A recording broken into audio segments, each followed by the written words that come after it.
Apreciados amigos, vamos a comenzar con el comentario de esta cuarta lección. ¿Cómo nos rescata Dios? Esta es la lección que hemos estudiado todos estos días. Ya vamos a hacer nuestro repaso y quisiera compartir con ustedes aquellos puntos principales de este estudio. Recordando en primer lugar el texto central. Pero Dios, dice Pablo, que es rico en misericordia por su gran amor con el que nos amó. Aun cuando estábamos muertos en pecado, nos dio vida junto a Cristo. Por gracia somos salvos. Dios nos amó no cuando comenzamos a hacer obras buenas, cuando nos acordamos de Él o cuando fuimos transformados. No, Dios nos amó aún antes de crearnos, aún siendo pecadores. Dios nos amó y nos mostró su amor. Esa es la idea de lo que está escribiendo Pablo.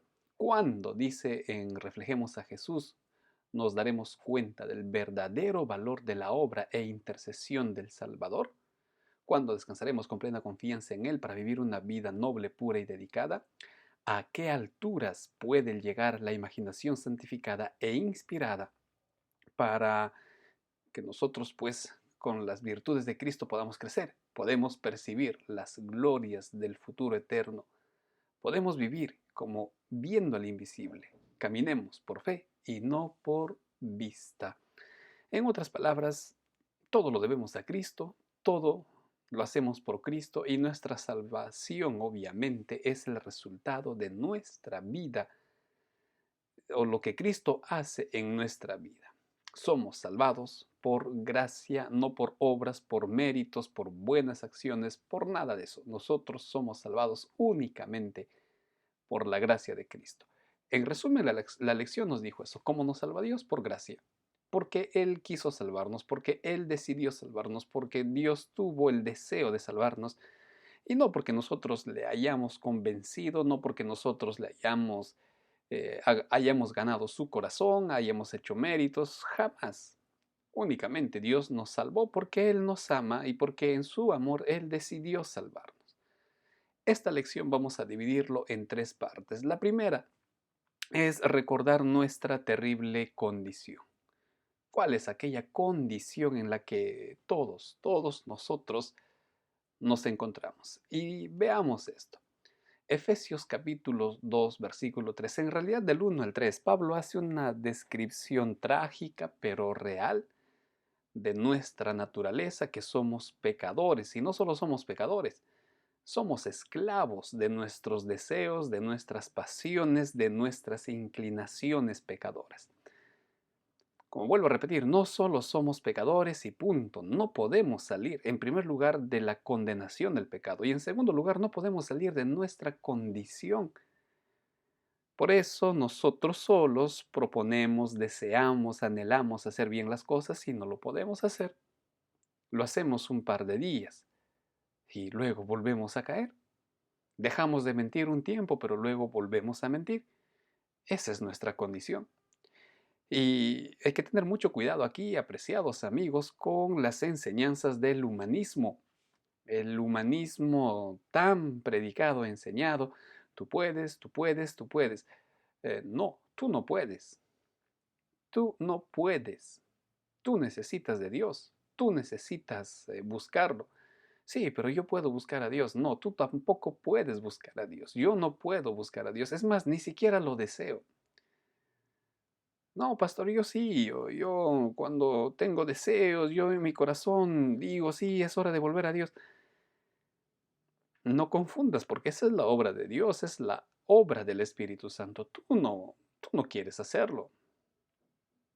Porque nuestra naturaleza es pecaminosa, le gusta, le encanta estar en el pecado, aunque nos asustamos, aunque nos atormentamos por la conciencia, las consecuencias, en fin, pero nos gusta el pecado. Miren lo que dice esta cita en el Camino a Cristo. Si percibes tu condición pecaminosa, no esperes hacerte mejor a ti mismo. Esa enseñanza del humanismo es una enseñanza contraria a la Biblia, es una enseñanza contraria a nuestra naturaleza. Cree en tu corazón, confía en ti, sigue tus sueños, sigue tu corazón. Eso es mentira. Tu corazón te va a llevar a la muerte. Engañoso, perverso, traicionero es el corazón del hombre. Eso dice Jeremías. Y es así. Maldito el hombre que confía en el hombre. Entonces, tú no puedes en primer lugar. ¿Esperas hacerte mejor por tu propio esfuerzo? Eso es mentira. ¿Qué dice Jeremías 13? ¿Acaso el negro puede mudar su pellejo, el leopardo puede quitar sus manchas? No, eso es imposible. Así también nosotros no podemos, pues estamos habituados al pecado. No te engañes, querido amigo, y no engañes a otros diciendo, yo puedo cambiar, yo sí tengo. Esa idea la inició Lucifer en el cielo. Yo. Esa es la filosofía de Lucifer que la atrajo a la tierra, que nos gusta y se enseña con mucha más fluidez que lo que la Biblia dice, que lo que la Biblia advierte. Únicamente en Dios hay ayuda para nosotros. No debemos permanecer en espera de persuasiones más fuertes, de mejores oportunidades. Cuando cambie, voy a ir a la iglesia. Yo no sé si hay alguna persona que aún no se entregó a Dios y está escuchando esto. No esperes una mejor oportunidad, no esperes un mejor momento. Eso no va a llegar, el mejor momento es ahora. Me refiero al hecho de que no esperes a ser mejor por tu propia cuenta, no esperes ser diferente por ti mismo, eso nunca va a llegar. El mejor momento es ahora. Recuerda, nosotros no podemos cambiar. Si el requisito para bautizarnos, para entregarnos a Dios sería, primero cambio y luego me bautizo, entonces, ¿qué sentido tiene el bautismo? ¿Qué sentido tiene el nuevo nacimiento? ¿Qué sentido tiene la necesidad de que el Espíritu Santo obre en nuestra vida? No tiene ningún sentido. Dios nos diría, bueno, hijito, sálvate, conviértete, transforma tu corazón, en fin, haz lo que tienes que hacerlo porque tú puedes. Pero Dios no hizo eso y no nos pide eso porque sabe que es imposible para nosotros.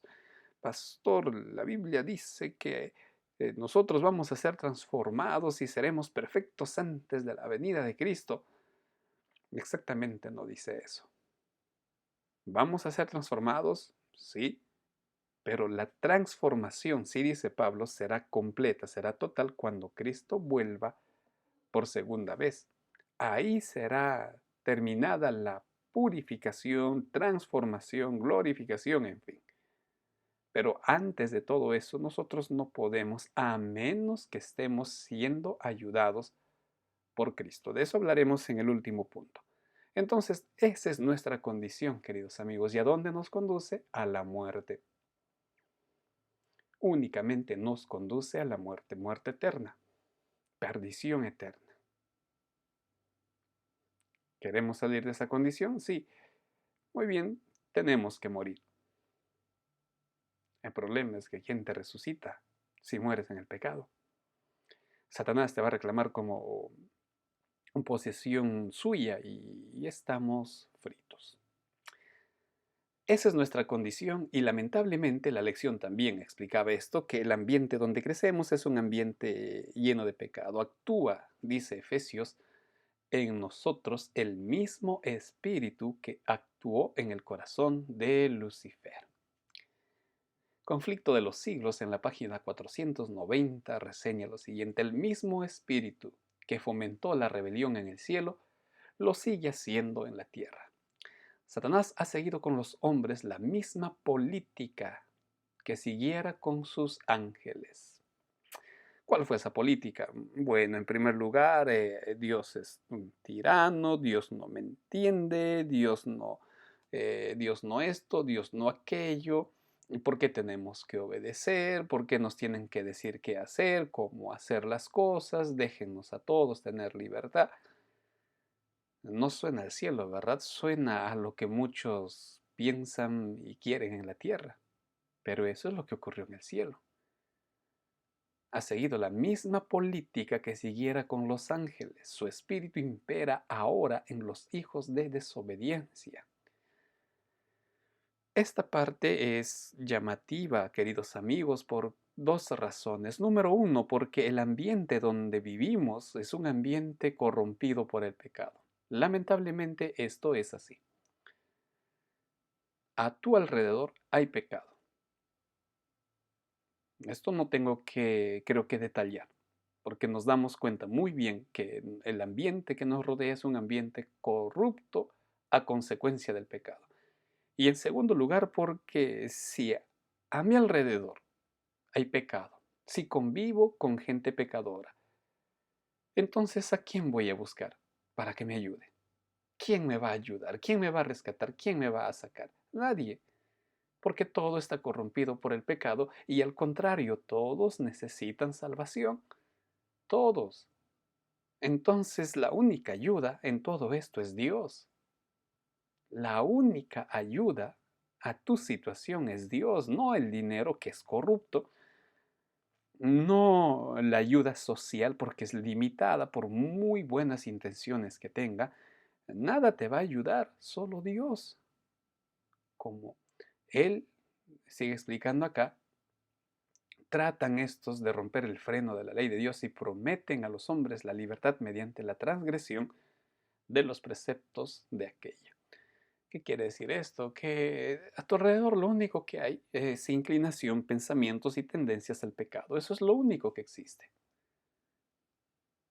Por eso es vano, es necio, disculpen, pero es necio que tú esperes que la ayuda a tu situación llegue de otro ser humano.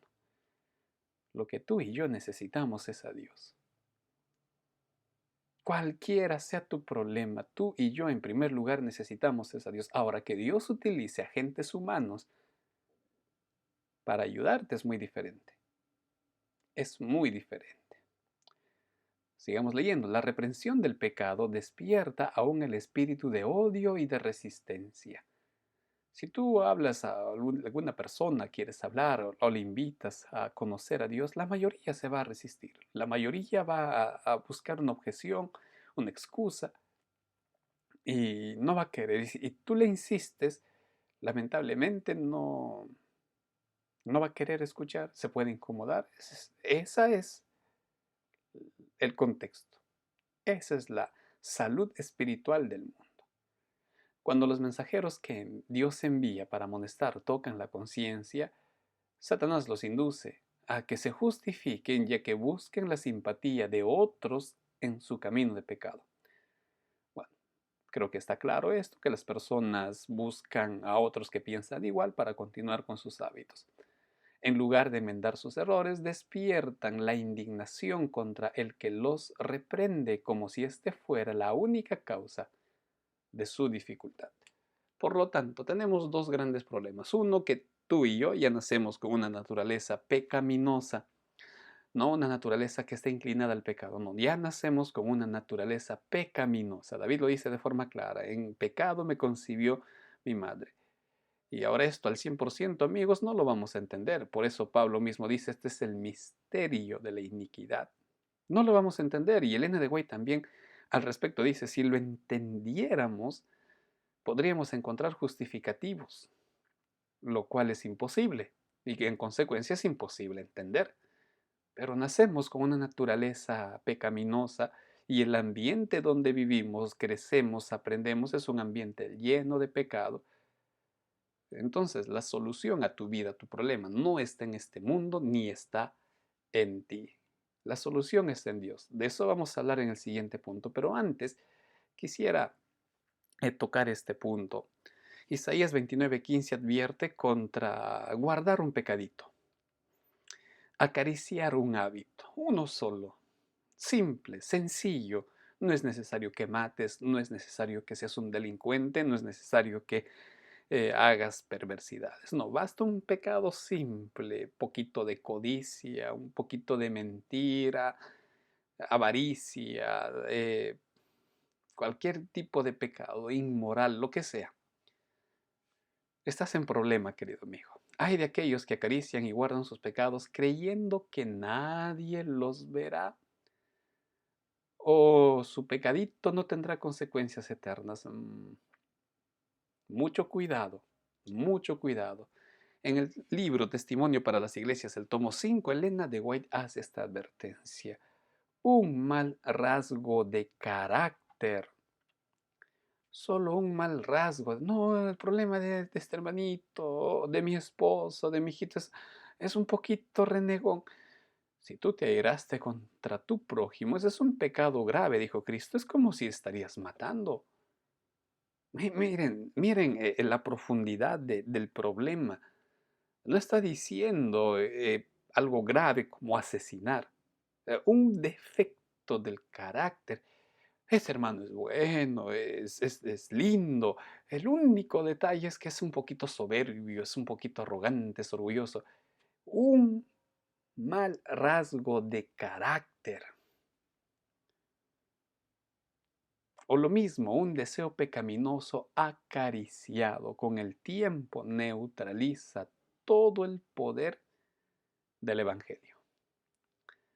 No solo es que es este hermanito especial, es que es así. No, hermano, ese es pecado. Y tiene tanto impacto que puede anular el poder de Dios. El predominio de un deseo pecaminoso demuestra el engaño del alma. La complacencia de este deseo refuerza la aversión del alma hacia Dios.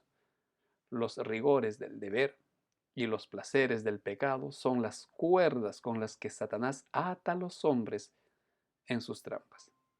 Los que estén dispuestos a morir antes que cometer un mal acto son los únicos que serán hallados fieles. No pasemos por alto o no justifiquemos nuestro terrible problema con el carácter. No lo hagamos. Hay que tener mucho cuidado con esto. Hay que tener mucho cuidado, queridos amigos, y si yo reconozco que tengo un problemita con mi carácter, pues busca a Dios. Sobre todo, busca a Dios y si es posible, busca ayuda profesional, pero en primer lugar busca a Dios. No busques ayuda humana sin antes buscar a Dios. No busques ayuda en lo terrenal sin antes haber buscado ayuda en los poderes celestiales. Por eso Pablo decía bien claro, gracias a Cristo fuimos bendecidos en el cielo, nos sentamos al lado de Cristo, es decir, tenemos un representante en el cielo, Cristo es hombre en el cielo, es Dios, pero está también con nuestra condición humana y nos entiende y nos puede ayudar. Sí, hay que tener mucho cuidado, no es necesario que yo ande por la vida haciendo maldad a todo el mundo para decir, ay, estoy perdido, no, basta algo pequeño que yo no quiero dejar, que yo no quiero cambiar, estoy en problemas. Así es que mejor que te rindas a Dios. Dios sabe cuál es tu problema, Dios sabe cuál es tu condición. Qué mejor que decirle a Dios, mira, este es mi problema, Señor. Ayúdame y Dios lo va a hacer. Bueno, estamos perdidos, ya me estaba adelantando. ¿Cómo nos rescata Dios? ¿Cómo el Señor nos salva? La lección, mejor dicho, Pablo también nos habla, también nos muestra la salida a nuestro problema, la salida a nuestra triste condición. Tenemos un Dios que nos ama. Y tenemos a un Dios que gracias a Dios no es como nosotros, gracias a Dios no actúa, piensa, razona igual que nosotros, porque ahí sí estaríamos fritos. Tenemos un Dios que nos ama. Y esta es una excelente noticia para nosotros. ¿Por qué razón? Porque recordando lo que estudiamos en lecciones anteriores, recordamos que fue Dios quien, en primer lugar, decidió salvarnos. Ni tú ni yo habíamos sido creados y Dios ya había decidido salvarnos. Sí, sí, Dios sabía que íbamos a pecar. Sí, esto ya lo hemos visto, ya lo sabemos.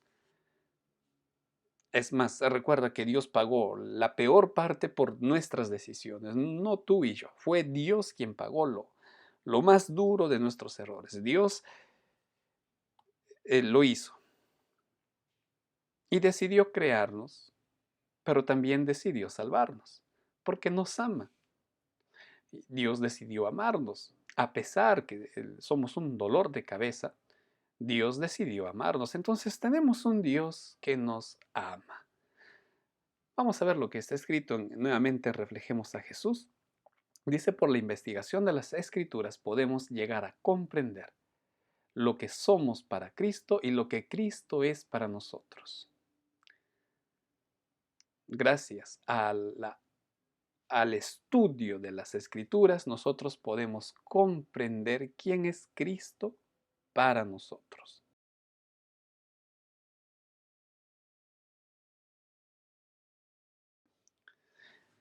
La lección pasada, de la semana pasada me refiero, era una lección que destacaba mucho el estudio de la Biblia. ¿Cómo yo puedo conocer el poder de Dios estudiando la Biblia? Conociendo a Dios, decía, pidiendo espíritu de sabiduría. Y eso solo lo encuentro en la Biblia.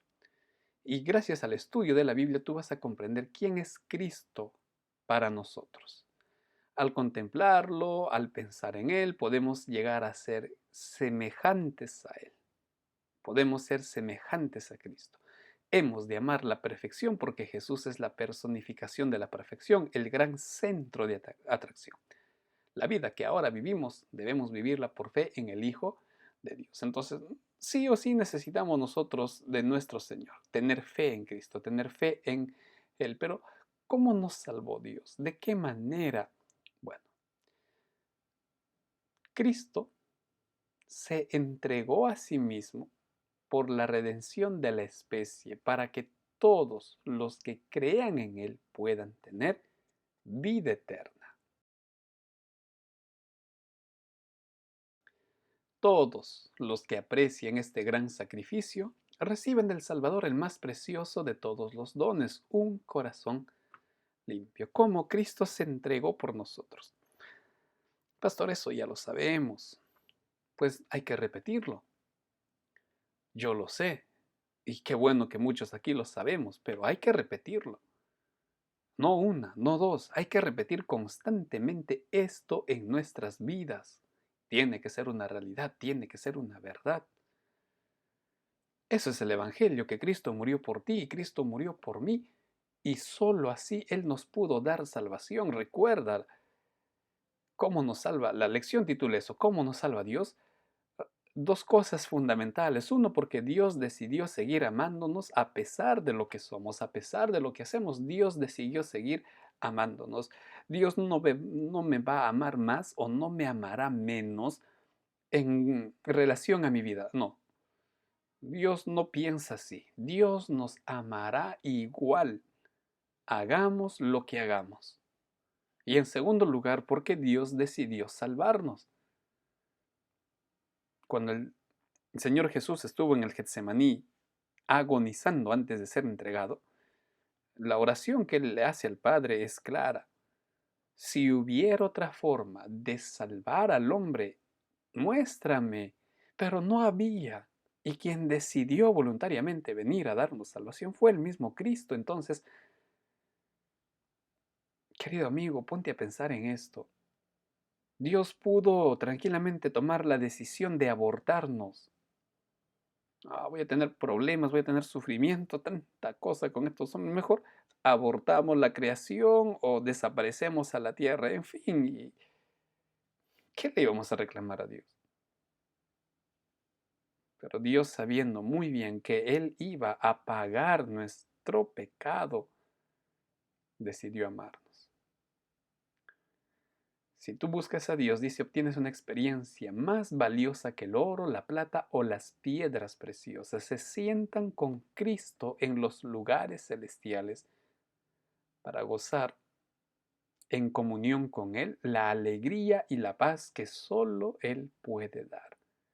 Lo amaremos con el corazón, la mente, el alma y las fuerzas, pues comprendemos que somos herencia adquirida con sangre. Ya creo que la lección explicó esto. No solo vamos a recibir una herencia en el cielo, nosotros, así nos considera Dios, somos su herencia. Su visión espiritual no está distorsionada por los procedimientos y los propósitos mundanos. Son uno con Cristo, así como Él es uno con el Padre.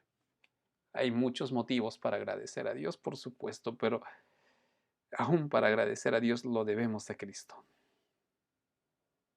Pues estamos aquí con esperanzas de tener la vida eterna, de ser salvados gracias a Cristo. Entonces, ¿cómo nos salvó Dios?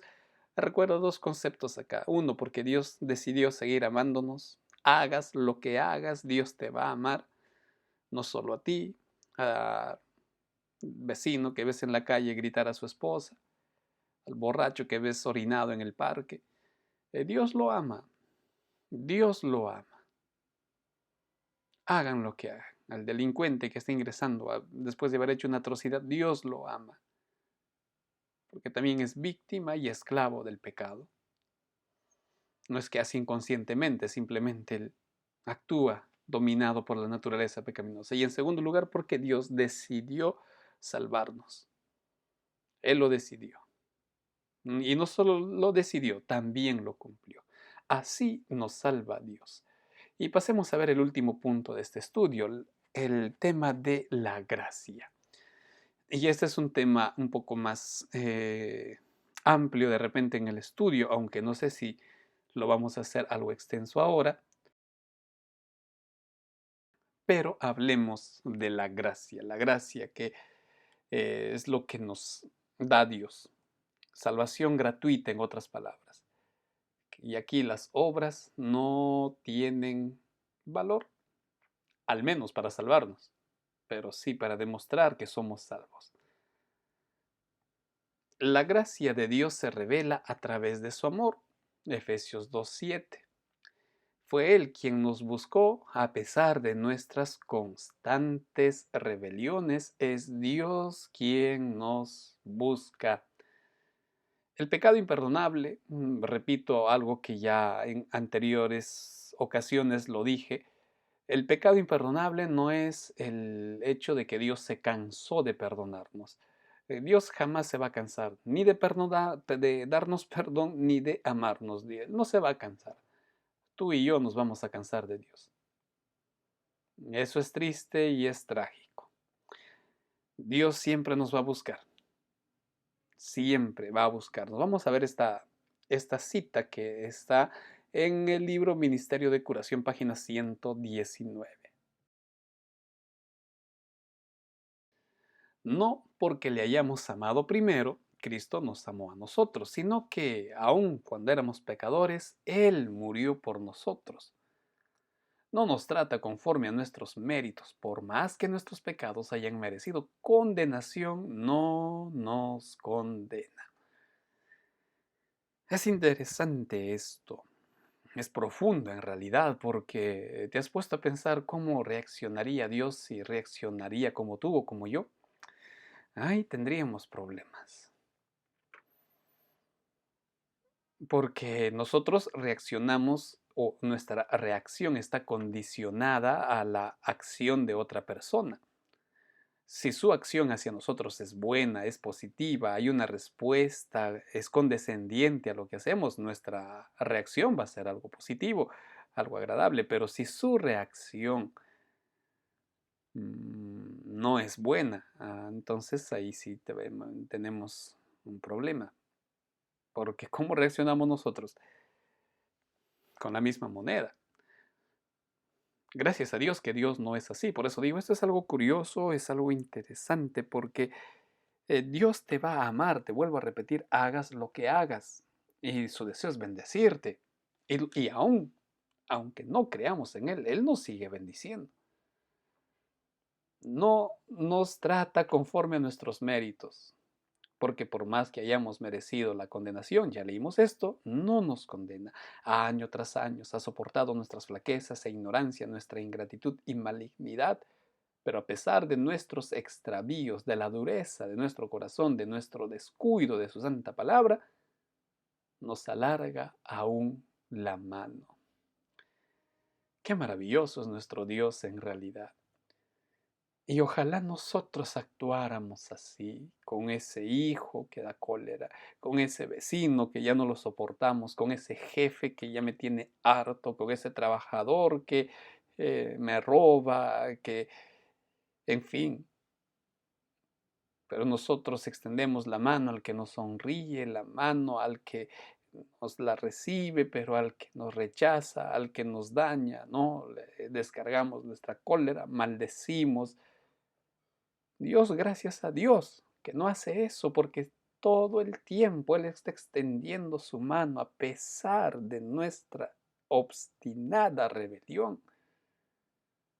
Eso es gracia, querido amigo. Cristo ya murió por ti. Cristo ya pagó el precio de tu rescate en la cruz, pero no dejó ahí la salvación. Aún ahora Él sigue buscándote, aún ahora Él sigue no solo buscando, el Espíritu Santo te sigue suplicando, hijo, vuelve a Dios, arrepiéntete, vuelve al Padre, encomiéndate.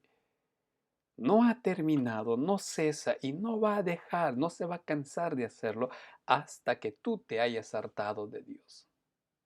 Ahí, tristemente, el Espíritu se va a retirar, el Espíritu Santo, con mucha pena, y habrá sellado tu destino por tu decisión, no por decisión de Dios. Esta otra cita que se encuentra en Mensajes Selectos en el tomo 3. Nuestra aceptación por parte de Dios es segura solamente por medio de su amado Hijo. Y las buenas obras son únicamente el resultado de la obra de su amor perdonador. Las obras no son ningún crédito para nosotros y no se concede nada debido a nuestras buenas obras, por lo cual podamos reclamar una parte en la salvación de nuestras almas. Porque la salvación es un don gratuito de Dios al creyente que le es concedido solamente por Cristo. Una vez más, la idea se repite, Dios no te acepta por lo que tú eres o lo que tú haces, Dios te acepta porque eres hombre y punto. Por muy buenos méritos que puedas hacer a los ojos del hombre, recuerda lo que dice Isaías, esos son trapos de inmundicia. Así son a los ojos de Dios. No es que Dios menosprecia tus obras, pero jamás alcanzará para merecer el amor de Dios y jamás eso estará a la altura de la salvación, porque lo único que puede salvarte es el derramamiento de sangre y eso ya lo hizo Cristo. La salvación, recuerda, es un don gratuito de Dios al creyente que le es concedido solamente por Cristo. El alma atribulada puede encontrar paz por medio de su fe en Cristo y su paz estará en proporción a su fe y confianza. No puede presentar sus buenas obras como un mérito para la salvación de su alma. Si te has equivocado, si has pecado, no esperes a ganarte el favor de Dios. Ve así como estás. Ve así como te encuentras. Corre, busca a Dios, que es lo único que Él te pide. Ve. Pero también las obras, dije hace un momento, no nos dan salvación, pero sí testifican nuestra salvación. Aquí hay que entender algo. Las obras, buenas o malas, sí son importantes. No para salvarnos, pero sí para indicar dónde estamos. Veamos lo que dice esta otra cita, Mensajes Selectos. Seguimos con este libro. Pero dice, no son las buenas obras de ningún valor. El pecador que todos los días comete pecado descaradamente, es decir, yo peco, yo hago con mi vida lo que quiero, yo vivo a mi manera, nadie me puede decir algo, o es consciente de su pecado. Es considerado por Dios con el mismo favor como aquel que por medio de la fe en Cristo lucha por lograr su integridad. En otras palabras, sí, yo acepté a Cristo como mi Salvador y procuro estar siempre en armonía con Dios. Obviamente me voy a equivocar. Y como las obras, el pastor está diciendo que no me salvan. Y yo tengo un hermano, un tío, en fin, yo tengo alguien que peca y peca abierta y descaradamente. Y él está feliz en su pecado. Dios igual está dándole la salvación a él, no. Aquí hay que entender algo. En primer lugar, Pablo en Gálatas separa dos grupos en Gálatas 5, los frutos de la carne y los frutos del Espíritu. Los frutos de la carne son frutos nuestros, de nuestra naturaleza. Sí, hay que entender esto en primer lugar. Los frutos de la carne son algo nuestro. En nosotros está hacer el mal y deleitarnos en el mal. Ahora, los frutos del Espíritu no son nuestros. Los frutos del Espíritu son los resultados o es el resultado del Espíritu Santo obrando en un corazón que aceptó a Cristo. Entonces, la persona que acepta a Cristo reconoce su debilidad y permite que el Espíritu Santo obre transformación en su corazón. En consecuencia, comenzará a producir buenos frutos. Y ojo, esos frutos no son míos, son del Espíritu Santo. ¿Te das cuenta que ni siquiera eso es mío? Esto es maravilloso, porque las buenas obras son de Dios.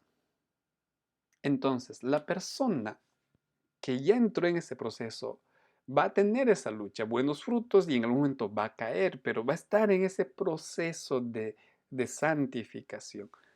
Sin embargo, la persona que, entre comillas, dice que aceptó a Cristo o simplemente no acepta a Cristo y no quiere porque para él basta creer en Dios y eso es todo, y su vida está llena de obras de la carne, pues tristemente no es salvo.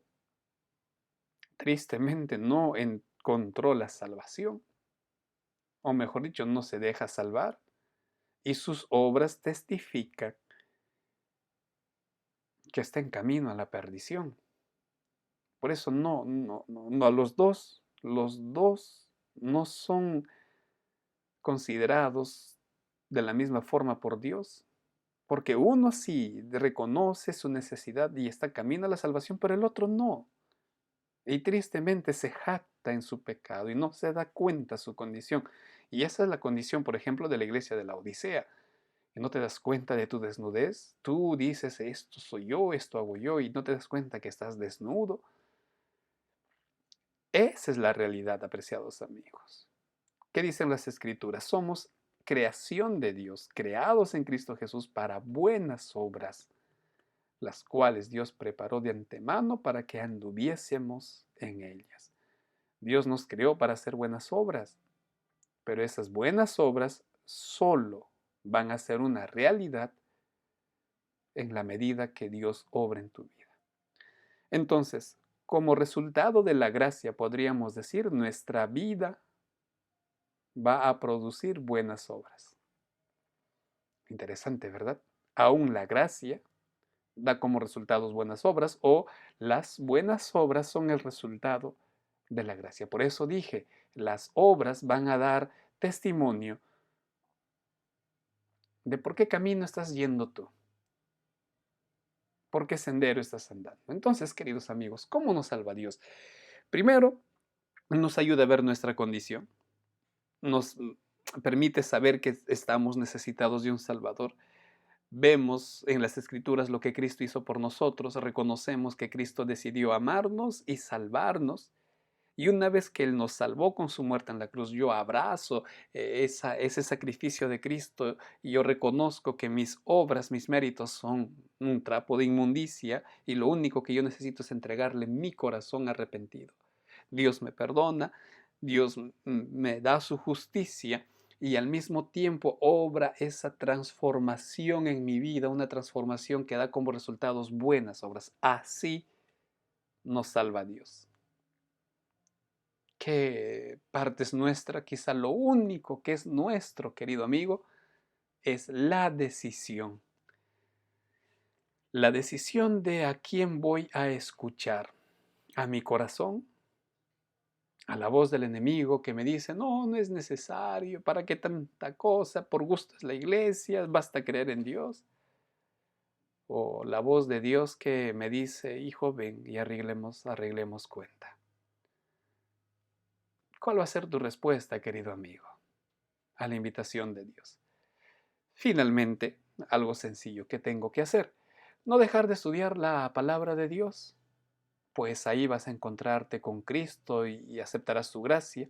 Al conocer más y más a Cristo, reconoceremos nuestra necesidad de un Salvador, debiendo acudir inmediatamente a Cristo, sin presentar méritos, simplemente buscando su perdón, simplemente reconociendo mi necesidad y, por supuesto, compartir con otros esta preciosa verdad.